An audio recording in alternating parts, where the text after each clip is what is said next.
Welcome to the MCDFNL Footy Show for another week. Sean Kelly, wrapped to be with you once again this week. And joining me, yes, two co-hosts again this week. There's a story behind that. We'll get to that after we introduce them. Firstly, Sam Gowers. Sam, welcome to the show. Always a pleasure, mate. And the operations manager of the MCDFNL joins us again this week, Scotty Carey. Scott, welcome back. Thanks, Sean. Bit of a week off, but yeah, happy to be back. Talk to me about the week off, because you did put your position in jeopardy by taking a week off. It's at that time of the year where performances are crucial towards selection. I don't think so. I think my position's set in concrete, been pretty good the last few weeks. Prior commitments, mate, bit bigger than the Footy Show. We'll sit next to Sam. So it's a big call. It is a big Nothing's call, bigger but than the Footy Show, mate. No, yeah, good point. And there was a little bit of stick thrown your way last week. Is that part of the reason you've come into me this week and said, I am on the Footy Show, I need my time? Nah, it's probably valid. Everyone needs to cop a bit every now and then, so I'll take it on the chin and move on. But you did march in and said, I am on this week. What time are we on? Because I'm here. I was here early, I'll be honest, yeah. Yeah. I'm excited. Good work. Let's have a look at last week's games. We'll jump straight into it because we've got some big guests coming up tonight. Ben Hoban from the Maryborough Rovers is going to talk footy with us. And Liz Woodward, the A-grade coach of the Maldon Football Netball Club, with one of the most thorough netball segments that you will see this year coming up later on. So without any further ado, let's talk about a week where goals got the girls, so to speak. It was a big week for the goal kickers. Starting out at Newstead, where the Steaders 22-10-142 defeated Talbot 5-6-36. Daniel Christmas back in the side, kicking 8 goals this week. Michael Checkley 4 and Nath Webster 3 for the Steaders. All single goal kickers for Talbot this week, all on the screen at the moment. Best for Newstead, Jacob and Michael Dalrymple, Matty Colviner, Christmas, Checkley and Joe Park. And for Talbot, their better players, Prentice, Fishwick, Whiteman, McRedmond, Trent Barris and Tim Solomon. Sammy, we probably didn't expect this magnitude of victory, and Newstead have come out with 6-0 in the first quarter and basically said, we're sick of these losses the last 2 weeks, and everybody suddenly talking about how we're no good anymore. Yeah, like you said, Newstead would have had something to prove last week, and they've done just that. That's a massive win over the Hawks, who I don't think have been too bad this year. So Newstead's certainly back on track. Daniel Christmas back into the side this week, Scotty. Another 8 goals, just really straightens them up forward. Yeah, he certainly does. Yeah, probably a couple of off weeks and a couple of good defenders come up against, or especially at Navarre anyway. So yeah, missed last week. Yeah, missed last week. So yeah, he's a big key part of their year this year, and 8 goals, and he's been kicking them every week. Pretty much tells the story. Yeah, he's up to 47 goals for the season at the moment. Dan Christmas 1 goal ahead on the goal kickers chart. Pretty good game in the end between Maldon and Trentham on the weekend. Maldon getting away with the pretty solid win. 19 goals, 10-124, defeating Trentham 8-14-62. A good competitive effort by the Saints though. Matty Kyle, 7 goals for Maldon on the weekend. Hayden Kelly booted 3, and 2 each to Sean Birchall, Jacob Fitzpatrick and Cal Chaffee Jones. Trentham, Johnny Cow, 4 goals, was their multiple goal kicker on the weekend. Better players for Maldon, Hayden Kelly, Sean Birchall, Chaffee Jones, Matty Kyle, Dixon and Trevin. And for Trentham, Scoble, Drew, Cole, Whelan, Cow and Fleming. They're better players. Impressive win by Maldon, but probably take nothing away from Trentham because they were pretty good on the weekend. Yeah, that's a massive improvement for Trentham, Sean. At the start of the season, I don't think anyone really rated them much of a chance to push any teams at all. While they haven't pushed Maldon there, they've certainly done very well. Having said that, Maldon, a really good performance, Scotty, with a couple of key outs on the weekend. Tom Kane didn't play on the weekend, and Tommy Horn, the young gun, who's been fantastic this year, of course, was up in Cairns with our AFL Goldfields under 16.5 squad and just quietly dominating up there too, best on ground with a 4-goal performance in the first game against Cairns. Yeah, so I've heard. Good to see the Maryborough boys doing well up in Cairns. Yeah, very good win for Maldon, Shawnee. I think, probably a couple of up and down weeks, and probably you could say that for the whole year so far, and a really convincing win by 62 points, and I think it's a good booster into the second half of the year. It certainly is, given some of the other results this weekend. Maldon now find themselves a game clear in 5th spot, and it's exactly where they need to be at the moment. Lexington, a big win against Royal Park on the weekend, 24-14, 158 to the Bushy 3-7-25. I was going to say the Tigers, but that would just be confusing when it was Tigers versus Tigers, so try not to confuse you too much out there, folks. 6 goals to Robbie Moseby for Lexington on the weekend, 4 to Matthew Brown, and 2 each to Polton, Phillips and Templeton. For Royal Park, all singles, Birch, Pye and Humphrey, their goal kickers on the weekend. Best for Lexington, Moseby, Phelan, Pryor, Phillips, Templeton and Mick Jennings. Just slides in on a day when only 3 goals were kicked. What's he doing? I'm not sure how Mick's got in there again at fullback. Is he doing them himself? Mind-boggling, I'd say. So him or Matt Brown would have some involvement there, I think. Could be. Best for Royal Park, Iglesias, Birch, Parker, McKay, Blake and McLean. all things in all, Scotty, good win by Lexington, and this is the kind of wins they have to have, especially getting towards this end of the year. Boosting the percentage is really, really important when they've got teams queuing up behind them wanting their top 4 spot. Yeah, absolutely. I'm pretty sure Paul Phillips will be happy with the four-quarter performance there. I think I did speak to him today, and he said probably a bit of a scrappy first quarter, even though they got 5 goals on the board, and he said they really put the foot down after that and played some pretty good footy. So that's right to get a bit of percentage under the belt, and definitely going to have it with Melbourne on their heels. Yeah, they do indeed. Another team that might not have to worry about percentage because they are flying at the moment. They're undefeated. They're 2 games clear on top of the ladder. I speak, of course, of Carisbrook, who travelled out to Campbell's Creek on the weekend and had one of their biggest wins of the season. 34-21, 225 Carisbrook, defeating Campbell's Creek 6-11-47. Goal kickers for Carisbrook. Jackson Bowen kicked 7 goals, as did Big Nath on the weekend, taking him to 38 for the year. Nick Wright, 5. Ryan Hudson-Morgan, 2. Travis Cornwell, 2. Nick Robinson, 2. And a host of singles, as you can see on the screen. Glenn Wallace and Jared Hodderis, the multiples for Creek, with 2 goals each. Sammy. Best for Carisbrook, Nick Wright, Kick, Hudson-Morgan, Patrick Jeans, Jason Bowen and Big Nath. And for Campbell's Creek, it was Cordy McKendry, Brendan Connolly, Bradford, Sean Smith, Williams and Aaron Murray. They're phenomenal at the moment, aren't they, Carisbrook? They're 9 wins, no losses. Their percentage is over 350. Can't see the train being derailed at the moment. No, I can't see them being headed for the rest of the season. That's a massive win over Campbell's Creek, who, all in all, haven't been too bad this year. Most people probably wouldn't have thought the margin wouldn't be that big. But yeah, Carisbrook flying, as you said. 12 goals in the first quarter, Sean, is reasonable. Fair, and 15 goal kicks across the day. Yeah. Whether you're playing, no matter who you're playing for. if you're playing bottom side or you're playing second, that's massive. That's an impressive win by the Redbacks on the weekend. Speaking of impressive, Avoca getting the job done against Maryborough Rovers. 19-21, 135 to the Rovers, 5-6-36. Interestingly though, the Rovers were ahead at quarter time. They had the margin, but Avoca come out after that with a 7-goal to 1 quarter and went on their way from there. Murray Bond, the big man, back in form with 9 goals on the weekend for Avoca. Britton 3 and Ketchen 2 multiples. Brent Hudson 3 goals on the weekend for the Rovers, doing a good job for the black and white boys. Best for Avoca, Nankerville, Bond, Wiltshire, Martland, Britton and Pilgrim. And for Rovers, Styles, Sellers, Williams, Ritchie, Nelson and Fraser.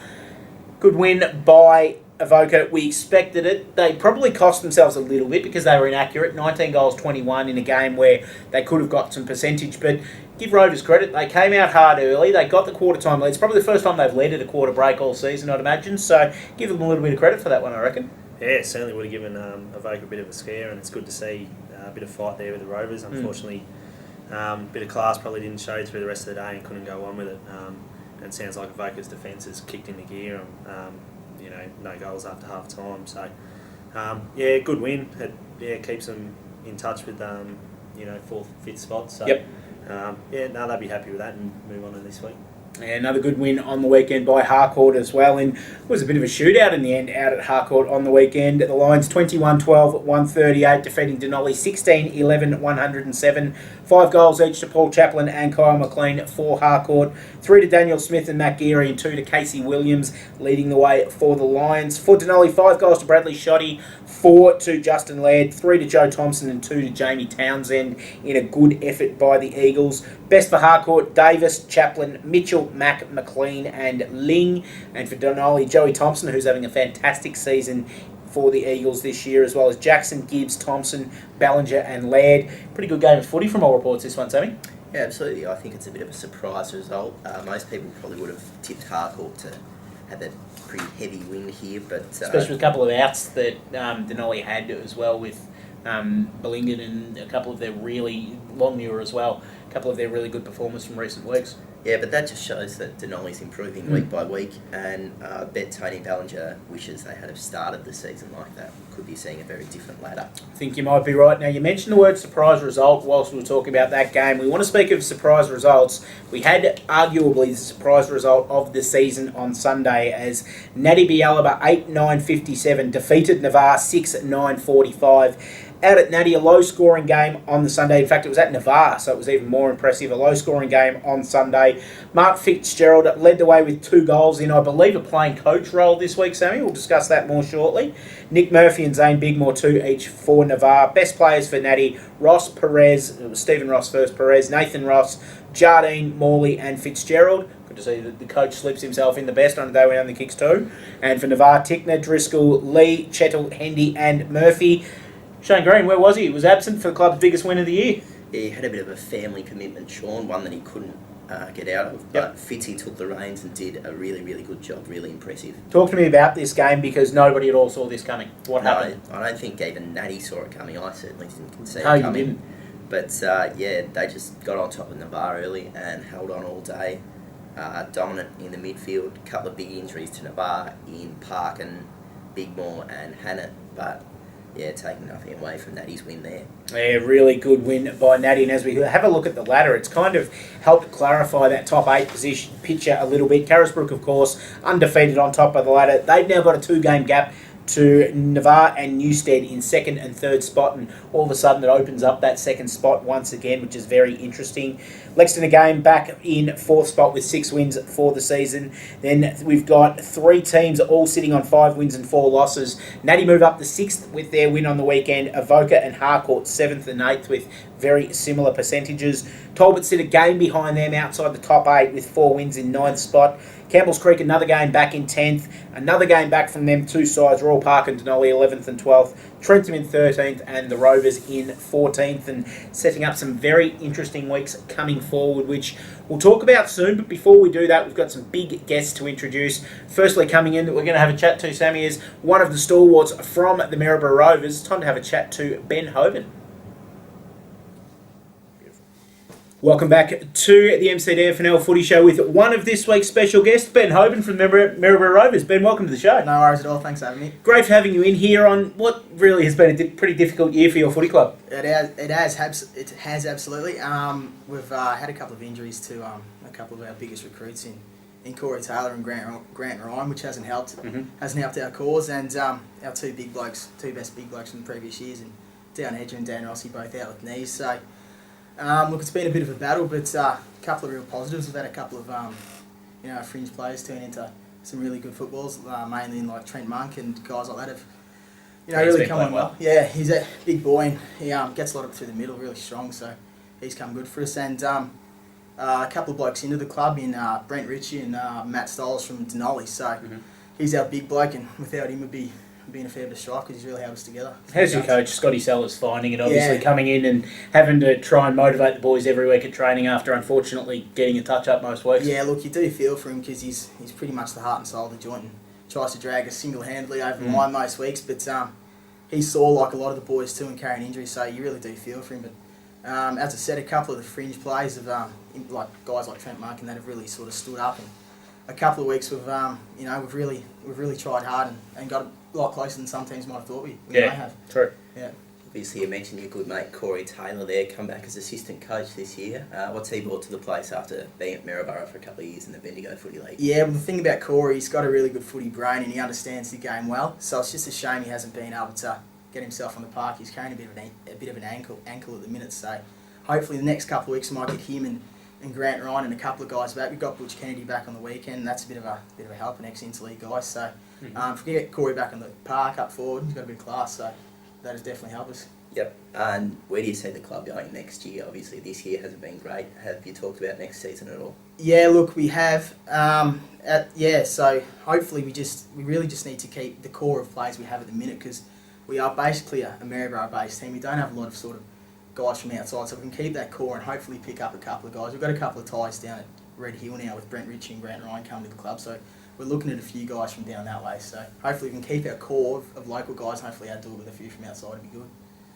So, is there any specific need that the club needs next year, or is it just go out and get as many good footballers as you can? It's not, I suppose, yeah, definitely good footballers, but just footballers in general. Like some weeks, our twos have, we're looking at 14, 15 players and guys that haven't played footy for a number of years. So just depth all through the clubs that we're after. So just numbers, basically numbers. From a social side of things, how's the social side of the club? Yeah, the social side of Rovers has always been probably our strength.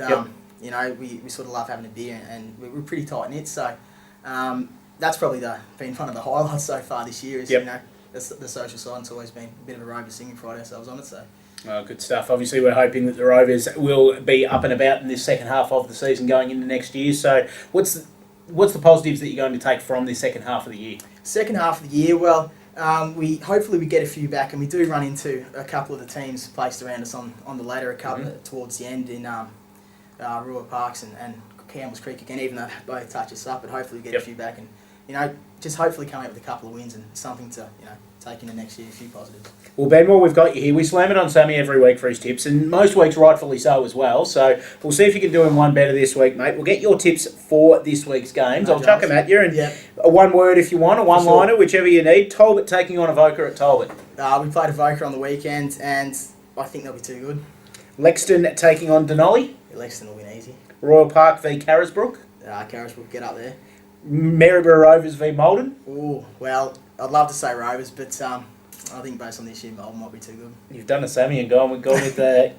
he went with the head instead of the heart last week. Yeah. Cost him badly. Natty taking on Harcourt. I haven't played either of those teams, but you'd have to go Natty after the weekend. Navarre versus Trentham. Navarre will win that. And on Sunday, Campbell's Creek taking on Newstead. Well, Newstead you'd say. Yeah. Very good. Very wise man. You might slip him in your tipping spot if you don't shape up, Sammy. Ben, thanks for joining us, mate. Best of luck for yourself, hopefully getting back on the park soon, and for the Rovers for the best of the year. Everybody in the MCDFNL, no matter what they say, would really dearly love the Rovers to get up and about in the second half of the year. No worries, beautiful. I hope we can too. Ben Hoban from the Maryborough Rovers Football Netball Club. Time to talk netball in a minute. We're going to come back with Liz Woodward from the Maldon Football Netball Club to talk all things netball on the MCDFNL Footy Show. Time to talk netball here on the MCDFNL Footy Show. Sammy, we've finally got a netball expert in to join us. We've decided ourselves, and we've said it just about every week, but we're rubbish at netball, so we got somebody in that knows what they're talking about, and it's an absolute pleasure to welcome the coach of the Maldon Football Netball Club, Liz Woodward. Liz, welcome to the show. Thanks for having me, guys. Any time at all, it's an absolute pleasure. Let's start by looking at last week's results in the A-grade competition. Start with Newstead 89 defeating Talbot 12. Big win by the Steaders. Jestanife best on court once again. And Newstead a little bit up and down this year so far, Liz. Yeah, it was interesting on the weekend. I had a chat with Megan Kruger from Newstead, and she said along the lines with Newstead, when they're good, and when they're bad, they're bad. Yep. And so they sort of are having an up and down season. I've heard a few injuries there, but then they've recruited really well this year, so I see that they'll still be strong contenders in finals this year. Good stuff. They're looking like they're going to be around about the mark again. The next match was one that you had a very close interest in, of course. Maldon 80 defeating Trentham at 16. Another great win by your side, sitting second on the ladder after this one. Yeah, we knew going in against Trentham that we sort of knew it was going to be an easy win and a convincing win.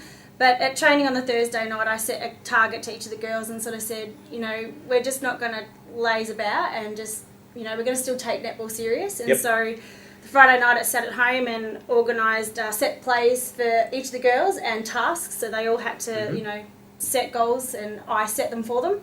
So, every player had to have an intercept each quarter. Goalers had to shoot 10 to 12 goals a quarter.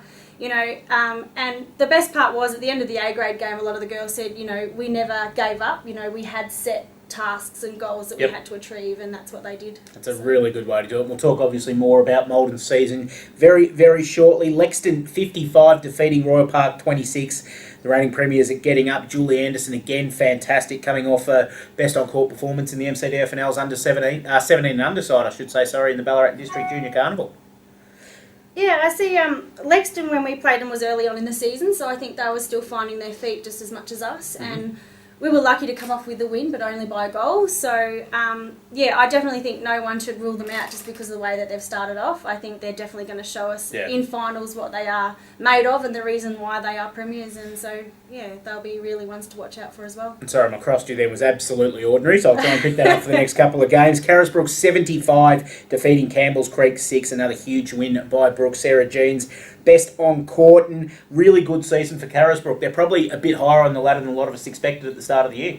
Yeah, they've recruited well, like young Beck Lovett, who normally is affiliated with Newstead and has come back from playing from another league, has come in. So I think she's really boosted their goaling end. And, of course, you can't underestimate Sheridan Burns. Like, she's an absolute gun on the court. Yeah. I always hated playing against her in A-grade many years ago, hence I don't do it anymore. Good point. Good point. Moving on, Avoca 50 defeating Maryborough Rovers 45. Really close game, this one. Lucy Walkley, again, best on court for Avoca, and Bethany Fitzpatrick doing a good job for the Rovers. And it's really good to see that these two teams fighting out a really close game. And again, two teams that are very much in that spot, in that mix for the 6th, 7th and 8th spot on the ladder come finals time. Yeah, well, we'll see what Rovers are like as we play them this week coming. Yep. So, again, it's just a matter of looking at what the scores have been throughout the year, and we can only sort of go on how we'll match up against them. But we've played against Avoca and we had a pretty good win towards the end of that game. Like, they were solid from the start, but we sort of stepped up a bit towards the end and were able to come away with a good win on them. Harcourt 42 defeating Denali 30. Denali just off the boil again in the last couple of weeks. Obviously, we know Ash Lerrick's overseas at the moment, and that takes a lot away from them defensively. But I think they're much like you mentioned Newstead before. When they're good, they're very, very good. But when they're bad, they're on the nose. Yeah, we played Denali last weekend over there. So for us with Denali, we knew that we were going to have a very strong defensive end against us, which proved it out. Like, at the end of the first quarter, we were 1-0. At halftime, I think it was 5-3. So it was the defensive ends was what was like the strongest in the league. Yep. But then our A-grade girls decided at halftime that was enough. Enough was enough, and that someone had to step up, and we decided it was going to be us. And that's when we come away with a really good win against Denali. But again, Denali's defensive end is what I think is their strongest part of their team. But yeah, again, they'll be defensive end in finals. We've got to be able to... what wins finals. Yeah, it is. And, unfortunately, we've got a young goaling end, so they've got to be able to rise above that strong defensive end. And the last game for the weekend, one that I dare say you would have paid very close attention to yesterday out at Navarre. Navarre 38 defeating Natty Bialaba 35 at three-quarter time. It looked like Navarre might be headed for their first loss, but they got the job done in the final quarter, 12-6, getting over the line. Jess Parry leading the way for Navarre, as she always does, and Ingrid Hopkins and Paige Douglas getting the job done for Natty. Yeah, well, we haven't faced either of those teams yet. We're still to come up against them, but Yep. Our girls obviously are watching them closely every week. I've got a player who's out at the moment overseas as well, and she's on the other side of the world checking the ladder, posting on Facebook, look, we made it to the top. Within, I think, 12 hours later, we were back to second spot. Yeah, I mentioned that on 3BA on Sunday morning as well. So great to see Moulton on top. I don't think they're going to be there for too we long, all but enjoyed that moment for a little while, and especially for a player being the captain of the A-grade side. He's actually overseas at the moment, so she's still keeping in touch with all the girls personally to keep them in spirits to say, keep going. And that was one of the things that they really took a shine to, is that they were at the top for a couple of minutes. Now, speaking obviously about your A-grade side this year, who have been absolutely fantastic. You're sitting second on the ladder at the moment, 8 wins and 1 loss. And the one thing that we see every week when we read through the results and we talk about Moulton here on the Footy Show is the performance of your goalers. Beck McKnight and Avalon Crom they appear to just really be setting the pace for the club so far this year. They are, and the best part about it is that they are young, and they just are a joy and a pleasure to watch. Like Avalon, a prime example last week against Denali, come up against really 2 strong defenders, was shut down, and at halftime we sort of said, this is what you've got to rise above against and step up, and you know how they play now, so let's just change your style. And she did, and in a half of netball she shot 17 goals, so she really knows when to push hard, and with the backup of Beck being in there, Beck's not one to pull out of a contest, and she's also one to say, pull your finger out and start doing work. And they work really well together, and they complement each other really well in the ring. So, they're really good and joyful girls to watch and play, and to sit there and watch them play is really wonderful. Oh, fantastic. Obviously, you've got a fairly young side with names like Beck McKnight in there. Do you expect to be so high on the ladder at this point of the season at the start? Yes and no. Yes, because of the fact that they've got the passion. Obviously, last year they come off that loss to Newstead in the final by a goal. So majority of the girls that are still in the side are the ones that played last year. We only lost 2 girls out of our finals campaign from last year. And they've all got the fire in their belly, and they all know that they can do it. And so they're really fighting for that top 4 position, because they know that by getting in the top 4, you get that double chance, and they can't not have that double chance in a sense, because they want it so desperately. They can sort of taste it, which is probably a little bit getting ahead of themselves, but at the same time, they're also honest in their defeats, and they're also honest in where they lack certain spots, but they're always willing to sort of rise above it and, you know, try different things. Yep. It seems to be it's going to be a very tight competition this year. As you mentioned, Lexington sitting 5th, Denali sitting 6th, and Newstead sitting 7th. If they get their games right, they can challenge any team out there. So it's very much going to be a case of the best team at the right end of the year. It is, and at the same time, we've got to look at too, like if we drop a game coming up in the next few weeks, we lose our double chance. So the girls know that they have to keep putting the pressure on, and they have to keep presenting like strong passage of play throughout the court, and that's what they're doing. And you know, they are a joy to watch. And the best part about it is that, yes, they're taking their season very serious, but at the same time, they're also having a lot of fun. And This week you play a Rovers side who I suppose are a little bit dangerous. It's a bit of a danger game because it's hard to tell what to expect from the Rovers. They've came out with some really positive results so far this year. So really, as I mentioned, a bit of a danger game for you this week. It is, and it will prove to us too if we can rise above it. Like you look at our season, we've probably had 2 to 3 games so far that have really pushed us, and we've been able to come away with the win. Unfortunately, we dropped by the 1 goal loss to Royal Park. But this week against Rovers, the same girls are always saying that, you know, we can't just think that Rovers are not going to be a team to be like contentions, and we have to still stick to our game plans and stick with our strengths and roll with it, and hopefully we come out with the win. And if we don't, well, at least we know we've put our best side out there and we're going to give it a crack, and we're not going to just say, well, it's going to be another easy win when it's not going to be. Oh, that's exactly right. And Liz, it's been fantastic having you in. You've been a breath of fresh air on the Thank show you. this week. Thank you for joining us. No worries. Thank you for going through the netball competition, and best of luck, not just in this weekend against Rovers, but we're very much looking forward to this year's A-grade final series, and we look forward to seeing you there. Thanks very much, boys. Thank you very much to Liz Woodward from the Maldon Football Netball Club, their netball coach.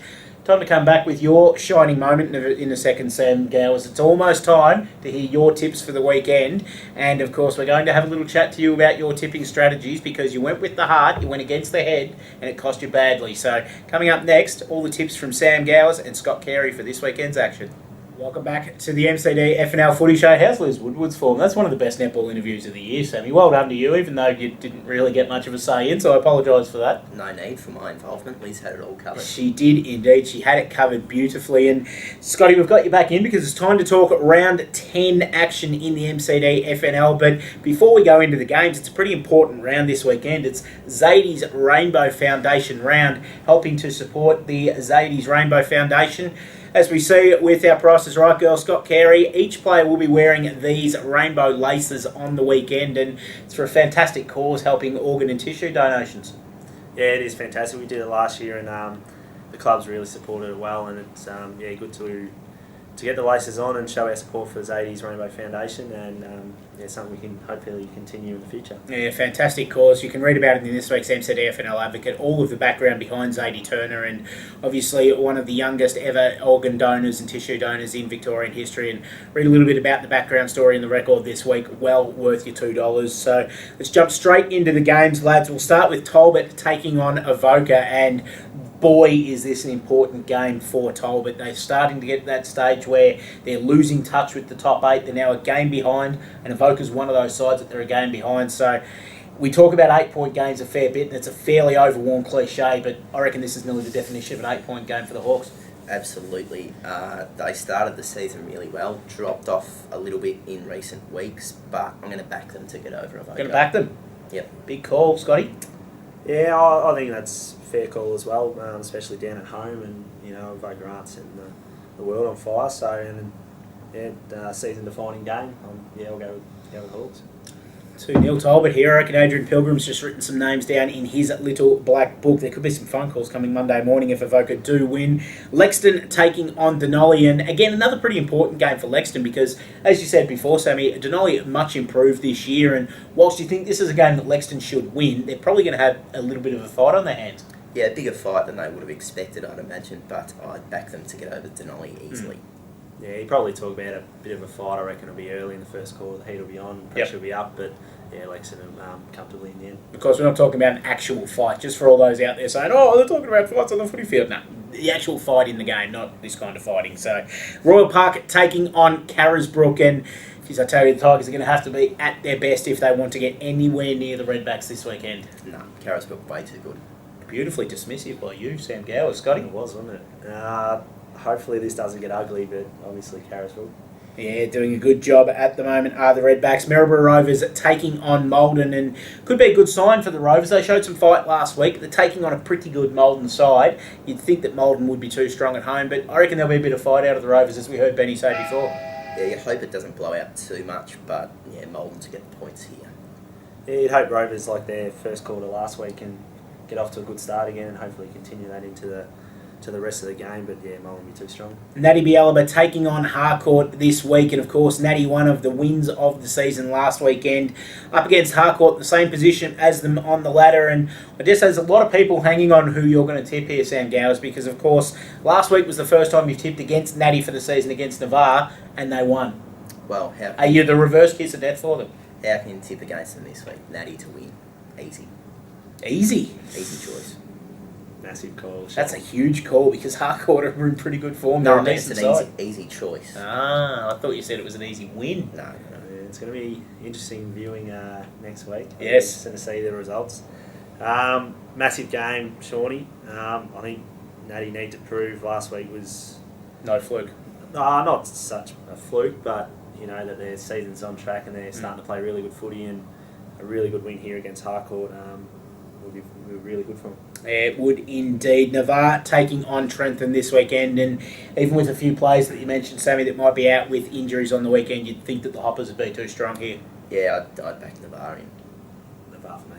And the last game on Sunday this week, Campbell's Creek up against Newstead at Campbell's Creek, and again, you'd think that we say every week that Creek are a much better side at home than they are away, but I suppose they were showing up a little bit at home last week against Carisbrook, which they'll want to come out hard for their home fans this week, but it's going to be a difficult assignment against a Newstead team that may have refound their mojo last weekend. Yeah, there's a little bit of a rivalry here as well. A little bit of a Castlemaine derby, I suppose you could call it. But yeah, I think Newstead will get the points here over Creek. Yeah, they'll be too strong, Shawnee. A good win last week, get them back on track. Keep going with it. Yeah, it's going to be another interesting round of MCDFNL action this week. It's about all the time that we've got this week. Thanks to Benny Hoban and to Liz Woodward for joining us this week. Thanks to you two gentlemen as well. Firstly, Sammy, thank you for your input once again.